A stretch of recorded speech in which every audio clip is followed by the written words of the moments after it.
तो मैं एक बुद्धिस्ट सूत्र सुन रहा था। उस सूत्र में सारिपुत्र और मोग्गलान महामोग्गलान का डायलॉग है।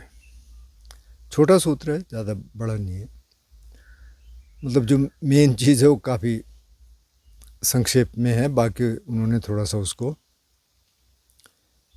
भिक्षु भिक्षुणियों के संदर्भ में, या कह सकते हैं कि ध्यान करने वालों के संदर्भ में उसको थोड़ा सा एलेबोरेट किया। तो वो कहते हैं कि 4 तरह के लोग हैं। एक तो ऐसा है कि जिसके अंदर मैल है अभी, यानी काम क्रोध लोभ मोह, जिसको हम कहते हैं गुस्सा भी है, घृणा भी है, द्वेष की भावना भी है, ईर्ष्या भी है और सब है, और उसको पता नहीं है कि मेरे अंदर ये है। दूसरा है कि जिसके अंदर है अभी, वो सब कुछ है, सारे अवगुण हैं, काम क्रोध लोभ मोह सब कुछ है, लेकिन उसको पता है कि ये हैं। तीसरा है कि उसके अंदर नहीं है, मतलब इस समय उसके अंदर काम क्रोध लोभ मोह नहीं है, लेकिन उसको नहीं पता कि मेरे अंदर नहीं है। और चौथा ऐसा है कि उसके अंदर ये अवगुण नहीं है, जिसको बुद्ध धर्म में कहा कुशल और अकुशल। अकुशल मतलब कि जो अवगुण हैं, जो काम क्रोध लोभ मोह और जो जितने और अवगुण हैं, वो तो हो गया अकुशल। और कुशल मतलब जो अच्छे गुण हैं, दान देने की भावना है,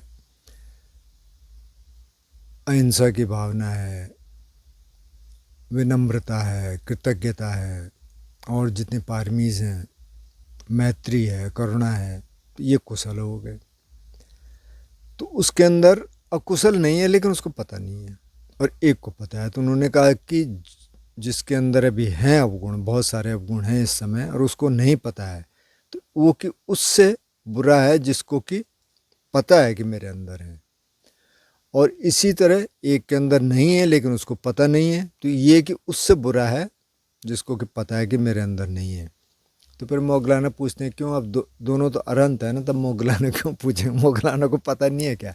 तो माँ मोग्गलाना को भी पता है, लेकिन जो और बैठे हैं नए लोग, ये उनके लिए बात हो रही है। मतलब उनके एवज में महामोग्गलाना उनसे पूछ रहे हैं। ऐसे बहुत सारे डायलॉग्स हैं जिसमें माँ कौतिता सारिपुत्र से पूछते हैं, या माँ कौतिता से कोई और पूछता है, मोग्गलाना यहाँ सारिपुत्र से पूछ रहे हैं। वो कहते हैं ऐसा क्यों? तो वो कह रहे हैं भाई, जिसके अंदर ये सारे अवगुण हैं और उसको पता ही नहीं है, तो वो तो कैसे उनको दूर करेगा ना। तो वो फिर एग्ज़ाम्पल देते हैं, जैसे कि आप किसी बर्तन की दुकान से एक बढ़िया प्लेट लेके आए। उस समय ब्रॉन्ज को बहुत अच्छा माना जाता, कांसे को बहुत अच्छी प्लेट लेके आए, लेकिन वो काफ़ी गंदी थी। मतलब जब वहाँ से लेके आए तो गंदी थी, और कि लाने वाला उसको लेके आया घर में और गंदी जगह में रख दिया, और फिर उसको इस्तेमाल नहीं किया। तो क्या कि वो साफ़ हो जाएगी? कि वो तो नहीं साफ़ होगी, तो और गंदी होती जाएगी, और धूल पड़ेगा, और चीज़ें होंगी।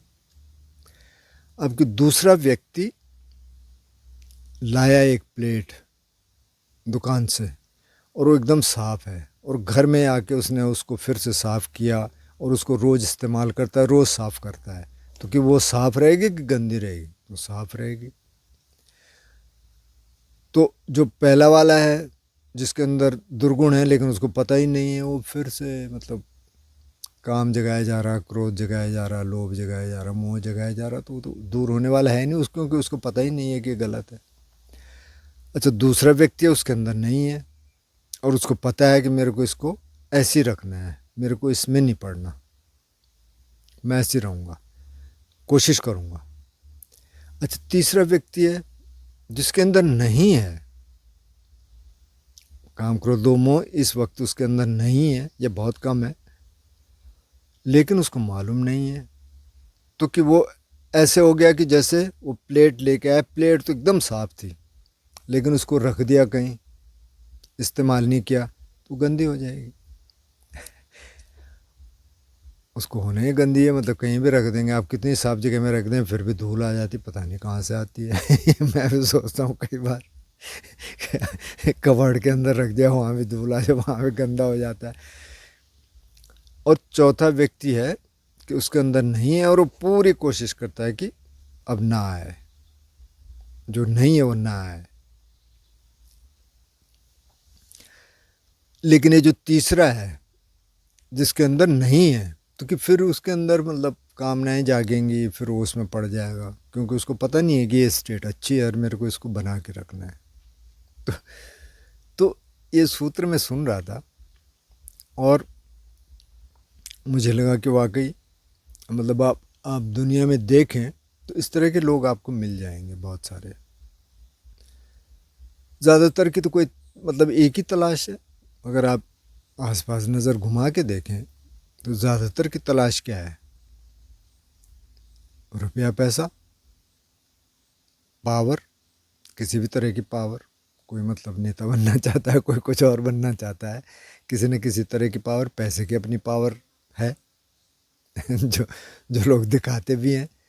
तो मतलब धन संपत्ति पैसा, उसी में लोग डूबे हैं।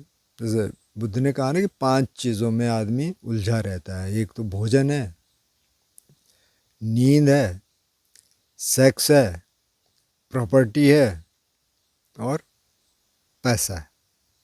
इनके 5 चीज़ों में उलझा रहता है। तो अगर इसको समझ लिया कि हाँ भाई इन 5 चीज़ों में मैं उलझा हूँ, तो फिर थोड़ा सा सुलझने का रास्ता मिलेगा। और अगर पता ही नहीं है तो उसी में उलझा रहेगा सारी ज़िंदगी। अब ये सभी चीज़ें ज़रूरी होंगी, लेकिन कितना ज़रूरी है कितना ज़रूरी नहीं है ये जानना बहुत ज़रूरी है। अब एक जो प्रश्न बार बार आता है, किसी ने मेरे को, एक दोस्त ने फ़ोन किया कल और उन्होंने भी इस बारे में सवाल पूछे, इसमें कमेंट्स भी किए कि सर अब हम तो ध्यान कर रहे हैं, बुद्धिस्ट ध्यान कर रहे हैं और इसमें तो शील हैं, तो अब मतलब हम रिलेशनशिप में नहीं जा सकते क्या? क्योंकि हमारा तो शील टूट जाएगा फिर ब्रह्मचर्य का। जबकि ये बात हम भी कई बार कह चुके हैं। अच्छा, जिन्होंने फ़ोन किया वो तो विपස්සना किए हुए हैं और वहाँ भी अच्छी तरह समझाया जाता है कि भाई जो चौथा शील है ब्रह्मचर्य का, वो भिक्षु भिक्षुणियों के लिए तो ब्रह्मचर्य का है, उसमें क्या ब्रह्मचर्यं वेरमणि सिक्खापदं समादियामि। लेकिन जो गृहस्थों का है उसमें कहा कामेषु मिच्छाचारा वेरमणि। तो इसको, इसकी बात हम कर भी चुके हैं, फिर कर लेते हैं क्योंकि इसमें बहुत कन्फ्यूजन है। जो सेलिबेसी या जो ब्रह्मचर्य का शील है वो सिर्फ भिक्षु भिक्षुणियों के लिए है, गृहस्थों के लिए नहीं है। गृहस्थों के लिए कामेषु मिच्छाचारा मतलब मिथ्या आचरण नहीं करेंगे, सेक्सुअल मिसकंडक्ट नहीं करेंगे। तो सेक्सुअल मिसकंडक्ट क्या है? तो उन्होंने कहा कि अगर आप किसी माइनर के साथ संबंध बनाते हैं जो 18 साल, इस समय 18 से ऊपर शायद वयस्क हैं, उससे नीचे अवयस्क से संबंध बनाना सेक्सुअल मिसकंडक्ट हो जाएगा। किसी ऐसे व्यक्ति से संबंध बनाना जो अपने बारे में सोच नहीं सकता, मतलब मानसिक रूप से मंदबुद्धि है, वो सेक्सुअल मिसकंडक्ट हो जाएगा। किसी के भी साथ ज़बरदस्ती करना वो मिसकंडक्ट हो जाएगा। तो इतना तो सब समझते हैं। लेकिन अगर आप रिलेशनशिप में हैं, आपका बॉयफ्रेंड है, गर्लफ्रेंड है, पति है, पत्नी है, और आप किसी और के संग संबंध बनाते हैं, यानी कि आप अपने पार्टनर को चीट कर रहे हैं ना, धोखा दे रहे हैं, वो सेक्सुअल मिसकंडक्ट में आ जाएगा, व्यभिचार में आ जाएगा। आप तो सिंगल हैं लेकिन जिससे आप संबंध बना रहे हैं वो रिलेशनशिप में है, तो ये भी व्यभिचार की श्रेणी में आ जाएगा। तो इसको क्लियर कर लें। अच्छा, कई बार मैंने ये भी देखा कि जैसे इन सज्जन ने मेरे को फ़ोन किया तो मैंने इनसे कहा कि आप ना प्लेलिस्ट में जाके वो देख लीजिए, 32 पार्ट का है। उससे बोले क्या क्या क्या, मैं समझा नहीं। तो मुझे ऐसा लगा कि ये वीडियो तो ज़रा कम ही देखते हैं क्योंकि कई बार ऐसा लगता है ना कि चलो अब तो हमने बात ही कर ली, जो वीडियो बना रहे हैं उनसे बात कर ली, तो वीडियो क्या देखना है। भैया आप वीडियो देखिए, मेरे ही नहीं मतलब औरों के भी देखिए, जो इससे संबंधित हैं, ध्यान से संबंधित, बुद्ध धम्म से संबंधित। क्योंकि जब आप वीडियो देखेंगे ना तो फिर नई चीज़ें सामने आती हैं। और पहले तो आप देख ही नहीं रहे हैं तो मतलब तो बात ही ख़त्म हो गई। लेकिन अगर देख रहे हैं तो दोबारा देखिए, तिबारा देखिए, जो समझ नहीं आ रहा फिर से देखिए, फिर से नए अर्थ समझ आते हैं। क्योंकि आप प्रैक्टिस करते हैं। अगर आप प्रैक्टिस कर रहे हैं, अगर आप प्रैक्टिस नहीं कर रहे हैं तो तब तो मतलब क्यों देखेंगे। लेकिन प्रैक्टिस किसी न किसी स्तर पर कर रहे हैं, चाहे आप वैसे अवेयरनेस की प्रैक्टिस कर रहे हैं सारे दिन, ये शीलों की प्रैक्टिस कर रहे हैं। कई लोग कहते हैं हमें तो समय नहीं मिलता जी ध्यान करने को। ध्यान सिर्फ बैठने वाला नहीं है, हम बार बार कह रहे हैं। ध्यान शुरू होता है आपके आचरण से, तो फिर शील आते हैं उसमें। हिंसा नहीं करेंगे, चोरी नहीं करेंगे, व्यभिचार नहीं करेंगे, झूठ नहीं बोलेंगे, नशा नहीं करेंगे। ये 5 शील तो इसके लिए तो बैठना है नहीं। ये तो सारे दिन की प्रक्रिया है ना, सिर्फ रात को छोड़ के। क्योंकि जब नींद में जाएंगे तो पता नहीं, सपने में तो बहुत कुछ होता रहता है। लेकिन जब जब जगे हैं तो उस समय तो शील पालन करना है, तो इसके लिए तो समय ही समय है, मतलब हर ही समय करना है। तो ऐसा कोई एक्सक्यूज़ है नहीं। लेकिन चलो, बैठने वाला अगर आप कह रहे हैं हम नहीं कर पा रहे तो आप 5 मिनट करना शुरू कर दीजिए, सिर्फ 5 मिनट बहुत है। तो जब प्रैक्टिस करेंगे तब सुनेंगे तो तब नए अर्थ समझ आ जाएंगे। अब इसको ही लेके कईयों की ये धारणा भी है, ये मिसकंसेप्शन है कि जैसे गृहस्थ में है तो पता नहीं किसने कहाँ पढ़ा, क्या क्या पढ़ के लोग बोलते हैं, तो उसमें फिर कई बार समझाना मुश्किल हो जाता है। क्योंकि ये भी कर रहे हैं पद्धति, दूसरी भी कर रहे हैं, उसको भी सुन लिया, उसको भी सुन लिया। इसलिए मैं कहता हूँ कि उसमें कन्फ्यूजन हो जाते हैं। आप एक रास्ते पे चलिए, पहले उस रास्ते को ठीक ठाक समझ लीजिए कि मेरा रास्ता ये है। अगर आप उस पर चलेंगे, ध्यान करेंगे, चाहे आप क्रिया योग कर रहे हैं, चाहे आप विपස්සना कर रहे हैं, चाहे आप कुछ और कर रहे हैं, जो भी कर रहे हैं, समझ आ जाएगा आपको 2-4 साल में कि ठीक रास्ता है कि नहीं है। अगर तो ठीक है तो चलते रहिए, फिर तब आप इधर उधर के भी सुन लेंगे तो कोई फ़र्क नहीं पड़ेगा। लेकिन अगर आप अभी चलना ही शुरू किया, आप इसने भी इसको भी सुनना शुरू कर दिया, उसको भी, तो फिर कंफ्यूज हो जाएंगे। तो जो ब्रह्मचर्य के इर्द गिर्द जो इतना जो कहा गया और जो बहुत सारी परंपराएं हैं, जो वैदिक परंपराएं हैं, जिसमें कि ज़रूरी नहीं है कि वो भिक्षु भिक्षुणी हो, साधु साध्वी हो, ज़रूरी नहीं है। बल्कि ब्रह्मचारी एक परंपरा थी कि जिसमें अपने नॉर्मल कपड़ों में है लेकिन उसका पालन कर रहे हैं। तो ये इतना इसको महत्व क्यों दिया गया? क्योंकि किसी ने मेरे से कहा कि नहीं, ये तो जो है मतलब जो सेक्सुअल रिलेशन है ये अच्छा है बॉडी के लिए, और जब तक आदमी कर सकता है उसको करना चाहिए। ऐसा भी किसी ने बोला होगा भाई, पता नहीं।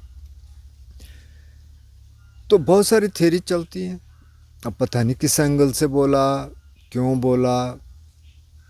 लेकिन इसका मैं आपको बता देता हूँ कि इस पे इतना ज़ोर क्यों है। तो अगर आप ध्यान कर रहे हैं, ख़ास तौर पे विपස්සना, समता विपස්සना की बात हम करेंगे, जो हम कर रहे हैं वही हमको पता भी है। ये क्रिया योग कर रहे हैं, क्रिया योग और विपස්සना काफ़ी मिलते जुलते हैं। सिर्फ कुछ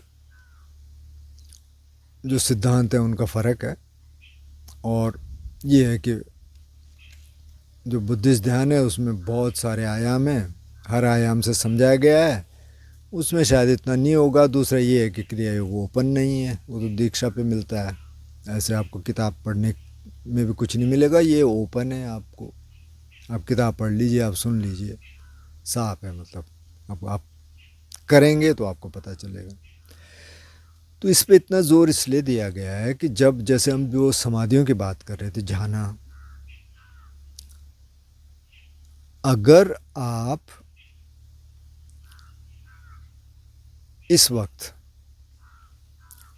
रिलेशनशिप में हैं और आप सेक्सुअल एक्टिविटी कर रहे हैं और एट द सेम टाइम आप कोशिश कर रहे हैं कि आप गहरी समाधियों में चले जाएं, तो ये दोनों एक साथ नहीं हो सकते। इसका कारण क्या है?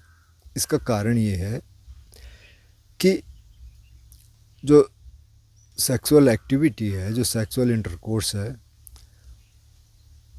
उसमें एक तरह का सुख है, इसीलिए करते हैं, नहीं तो उसको करने का कोई औचित्य है नहीं। और समाधि में एक तरह का सुख है। अभी ये दोनों सुख बहुत अलग अलग तरीके के हैं। तो अगर इसको बोला इन्फीरियर सुख, मतलब कि ये उन्होंने कहा कि ये बहुत घटिया स्तर का है। जो सेक्स से जो सुख मिलता है वो कि बहुत घटिया स्तर का है और ये बहुत रिफाइंड है। तो अगर आप घटिया स्तर के उसमें रहेंगे तो आप रिफाइंड का मज़ा नहीं ले पाएंगे, मतलब उधर आप जा ही नहीं सकते क्योंकि आप तो वही हैं। तो इसलिए कहा कि अगर आप समाधि में जाना चाहते हैं तो कम से कम उस समय के लिए 10 दिन 20 दिन 1 महीना जितना भी आपके पास है उससे अलग रहें। इसलिए कहा विविच्य ही कामे ही विविच्य ही अकुशले धम्मे। वो उन्होंने कहा जाना कि पहले उसमें कि ये सारे काम वासनाओं से अलग रहता है, ये जो अकुशल कर्म है उनसे अलग रहता है। 5 निवरण ख़त्म हो गए। 5 निवरण अगर नहीं मालूम आपको तो आप देख लेना। 5 निवरण है कि काम छंद व्यापाद। एक तो काम उसमें पहले ही आ गया, काम वासना। व्यापाद का मतलब द्रोह की भावना नहीं, द्वेष की भावना नहीं है। आलस ख़त्म हो गया, रेस्टलेसनेस ख़त्म हो गई। जैसे बहुत कई बार वो रहता है कि अरे मैं क्या करूं, रेस्टलेसनेस रहती, वो ख़त्म हो गया। मार्ग के प्रति संदेह ख़त्म हो गया। ये सारे ख़त्म हो गए, फिर वो गया और काम वासना आपने अलग कर रखी उस समय के लिए। ये नहीं है कि हमेशा के लिए कर दिया ख़त्म, उस समय के लिए। तो तब आप उम्मीद कर सकते हैं कि आप थोड़ी बहुत समाधियों में जा सकते हैं। और क्योंकि आप ध्यान के मार्ग में हैं तो इसलिए आपको पता है कि भाई ये तो अभी है। जैसे बुद्ध ने कहा कि जब वो लार कलाम और उदकराम पुत्र के पास गए जिन्होंने बहुत आगे की समाधियाँ सिखाई, उनको बाय द वे जाना नहीं बोलते, उनको बोलते हैं आयतन। आयतन मतलब बेस, जैसे base of nothingness, base of neither perception और नॉन परसेप्शन, इस तरह के 4 नाम हैं। अनंत आकाश, तो उनको आयतन कहा क्योंकि उसमें बॉडी की सेंस ख़त्म हो गई, उसमें सिर्फ माइंड काम कर रहा है। मतलब आप दूसरी भाषा में ऐसे भी कह सकते हैं कि आउट ऑफ बॉडी एक्सपीरियंस है, बहुत गहरा एक्सपीरियंस है और बहुत मुश्किल से आता है। और बुद्ध ने वो अचीव किया, लेकिन उन्होंने कहा कि भाई इससे तो सब कुछ ख़त्म नहीं हुआ। मतलब काम क्रोध लोभ मोह अभी हैं, अनुशय क्लेश है, मतलब बहुत नीचे डोरमेंट नीचे हैं, वो तो ऊपर आएंगे। उन्होंने देखा तो उन्होंने कहा ये ठीक है, मतलब अच्छा है, प्रैक्टिस अच्छी है, लेकिन जब तक इसका असर रहेगा तब तक तो नीचे रहेंगे, जब मौका मिलेगा ऊपर आ जाएंगे। जैसे बहुत सारे उदाहरण हैं, मतलब दुर्वासा ऋषि का उदाहरण देख लीजिए, उनको भी ऋषि का मतलब इनलाइटन, लेकिन हो सकता है किसी स्टेज पे वो रहे हों। फुली इनलाइटन तो थे नहीं, मतलब पूरी तरह आनंद तो थे नहीं। अगर होते तो गुस्सा ही नहीं आता, वो अभी तो उनका गुस्सा ही नहीं गया। अब वो इस शकुंतला को श्राप दे दिया, किसी और को श्राप दे दिया, कहाँ कहाँ जाते थे और सब जगह उनके किस्से वही हैं। तो क्या हुआ, उनको समाधियाँ तो घटित हो गई और लगा कि अच्छा मैं तो हो गया, अनंत हो गया। यही समझा जाता है उस समय कि जो इस तरह की समाधियों में चले गए, रूप समाधियों में, जिसमें कि आउट ऑफ बॉडी एक्सपीरियंस है, मन को कहीं भी ले जा सकते हैं, समझते थे कि ये अनंत हो गए।